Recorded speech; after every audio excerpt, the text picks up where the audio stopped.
Think push-ups are easy? Most people over 40 are doing them wrong, and it's wrecking their joints. Hands on the floor, body straight, up and down. Sounds simple, right? But one tiny mistake can waste your effort and even hurt your shoulders. Mistake number 1, your head. Staring at the ceiling or letting it drop around your spine. Instead, keep your neck neutral. Pick a spot just in front of your hands and focus there. Mistake number 2, elbows flaring out. This stresses your shoulders and cuts chest activation in half. Tuck your elbows about 45 degrees from above. Your body should form an arrow, not a T shape. Mistake number 3, sagging hips. This turns your push-up into a back bend and hurts your core. Brace your abs, squeeze your glutes, and keep a straight line from head to heels. Think of it as a moving plank. Let's recap.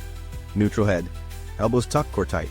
Master these basics and push-ups go from a joint killer to one of the most powerful upper body tools, even if you're over 40.